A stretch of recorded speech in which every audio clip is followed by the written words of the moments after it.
The Battle of Chaldiran or Chaldoran, Persian, Turkish, Çaldırın, occurred on the 23rd of August 1514 and ended with a victory for the Ottoman Empire over the Safavid Empire. As a result, the Ottomans gained immediate and permanent control over far eastern Anatolia and northern Iraq, as well as temporary control of northwestern Iran. The battle, however, was just the beginning of 41 years of destructive war and merely one of the many phases of Ottoman-Persian Wars, that only ended in 1555 with the Treaty of Amasya. The Ottomans generally had the upper hand, but the Persians for the most part held their ground. Safavid losses in Shia-dominated metropolitan regions of Persia, such as Luristan and Kermanshah, proved temporary, being eventually recovered from the Ottomans. But important Persian cities such as Tabriz were often the target of destructive Ottoman raids. An exception was Azerbaijan, which though eventually taken back from the Ottomans, would centuries later be permanently lost to the Russian Empire in the 19th century. Mesopotamia, Iraq, as well as entire eastern Anatolia, would also be forever taken from traditional Iranian suzerainty centuries later. At Çaldıran, the Ottomans had a larger, better-equipped army numbering 60,000 to 200,000, while the Kizilbash Turkmens numbered some 40,000 to 80,000. Shah Ismail, who was wounded and almost captured in the battle, retired to his palace and withdrew from government administration after his wives were captured by Selim I, with at least one married off to one of Selim's statesmen. The battle is one of major historical importance because it not only negated the idea that the Murshid of the Shia Kizilbash was infallible, but it also fully defined the Ottoman-Safavid borders for a short time, with the Ottomans gaining northwestern Iran, and led Kurdish chiefs to assert their authority and switch their allegiance from the Safavids to the Ottomans. After Selim I's successful struggle against his brothers for the throne of the Ottoman Empire,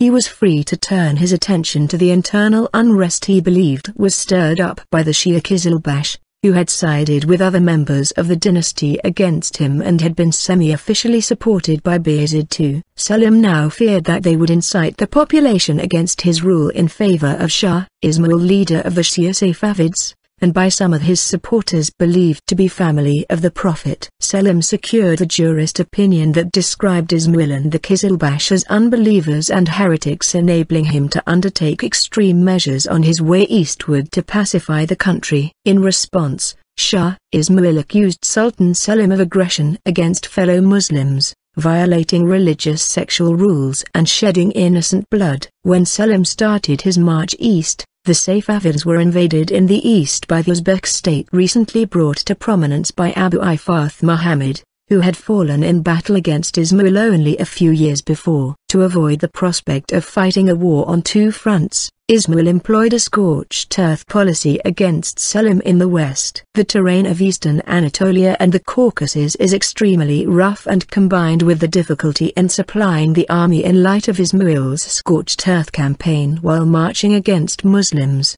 Selim's army was discontented. The Janissaries even fired their muskets at the Sultan's tent in protest at one point. When Selim learned of the Safavid army forming at Çaldıran, he quickly moved to engage Ismail, in part to stifle the discontent of his army. The Ottomans deployed heavy artillery and thousands of Janissaries equipped with gunpowder weapons behind a barrier of carts. The Safavids used cavalry to engage the Ottoman forces. The Safavids attacked the Ottoman wings in an effort to avoid the Ottoman artillery positioned at the center. However, the Ottoman artillery was highly maneuverable and the Safavids suffered disastrous losses. The advanced Ottoman weaponry was the deciding factor of the battle, as the Safavid forces, who only had traditional weaponry, were decimated. The Safavids also suffered from poor planning and ill-disciplined troops, unlike the Ottomans. Aftermath: following their victory, the Ottomans captured the Safavid capital city of Tabriz,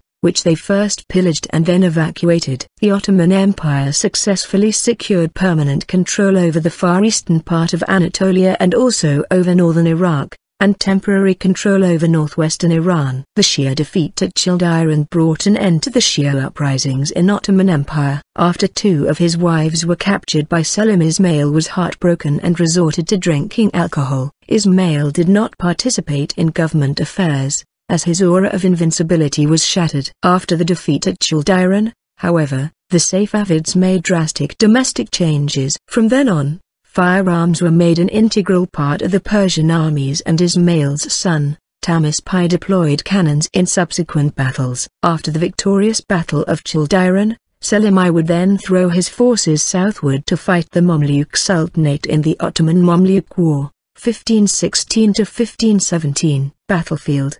The site of the battle is near Chaluashaki village, around 6 kilometers west of the town of Sayar-Cheshme, south of Maku, north of Qazia-Edin. A large brick dome was built at the battlefield site in 2003 along with a statue of Sayyid Sadruddin, one of the main Safavid commanders.